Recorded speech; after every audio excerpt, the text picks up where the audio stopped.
she bout to come. When I come, I rub my dick across her gums. She love me cause I'm all about funds and having fun. Broke her ass for a honey bun. Had to hit me back, she had to. You now take your shirt off. One, you got a lot of nerve, pretty boy.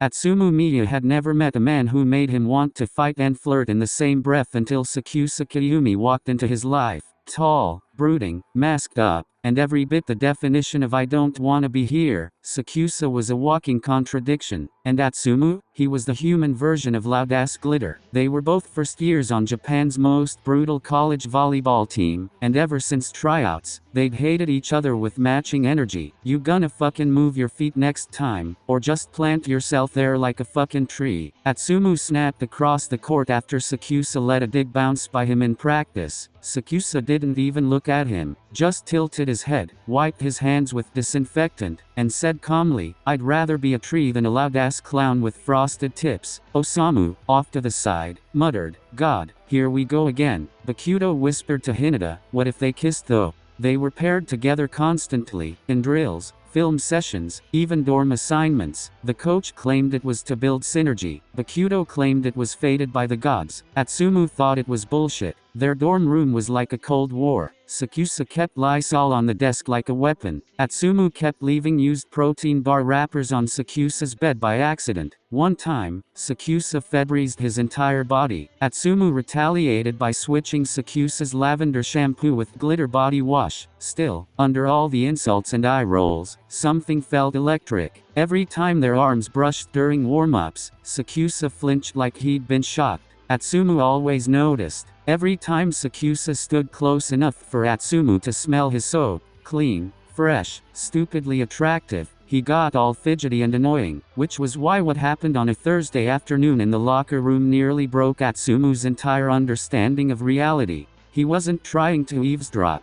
For once, he'd just walked in to grab his headphones, planning to go for a run and maybe post a thirst trap for fun. But he stopped short when he heard Sakusa's voice, low, quieter than usual. On the phone? No, I'm not going on that app again. Grindr's a fucking nightmare. That guy had a raccoon in his apartment. Atsumu blinked. Atsumu blinked. Yeah, that raccoon. The one with the eye patch. Atsumu's jaw dropped. You're fucking gay. He blurted out before his brain could stop him. Sakusa whirled around, phone still in hand. His entire body froze like a cat caught doing something criminal. What the fuck are you doing here? Atsumu pointed at the locker, still slack-jawed. I came to grab my headphones, not bust your gay ass. Lower your voice. Sakusa lunged and shoved him backward, slamming the locker door shut with one hand. I wasn't trying it out you. I'm just, holy shit, you like dick. Sakusa looked ready to commit homicide. If you tell anyone, Miya, I will bleach your protein powder and shove disinfectant wipes down your throat.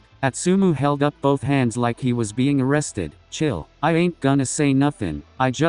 Damn, I didn't expect that. Why? Because I don't act like a cartoon character with a dick kink. No, Atsumu shouted, then paused.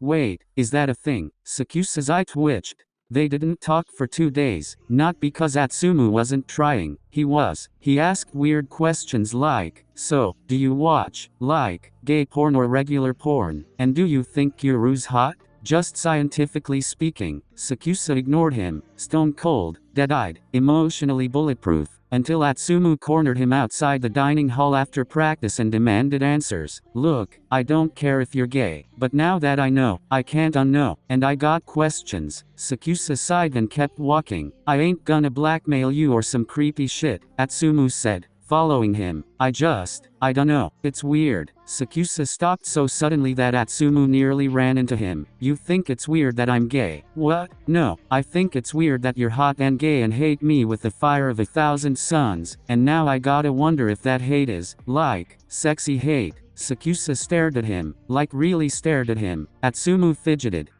what? You want to kiss me so bad, Miya? Just say that. Atsumu sputtered, I do not. You're blushing. Shut up, you are. Stop looking at my face. Stop looking at my mouth. I wasn't. Atsumu's voice cracked. Oh, you son of a bitch. Sakusa tilted his head, the faintest smirk twitching at the corner of his mouth. Hit a nerve. You got a lot of fucking nerve. pretty boy. That's when Hinata opened the dining hall door, blinked at them mid-stare down, and slowly backed away like he'd walked in on something unholy. Later that night, Atsumu stood in front of the bathroom mirror, toothbrush in his mouth, staring at his own flushed reflection like it owed him answers. Did he want to kiss Sakusa? No, maybe. Shit. He thought about that stupid smirk, that calm, smug voice, that low "you want to kiss me so bad" line that now lived rent-free in his brain. And, okay, hypothetically, if he did want to kiss him, what then? Sakusa was gay. Atsumu was, not gay, not exactly straight either. He just liked people, and he hated Sakusa. Except now maybe he didn't. Maybe he hated how much he liked not liking him. He texted Osamu, "If you found out your rival was hot and gay, what would you do?" Osamu replied immediately, "Run,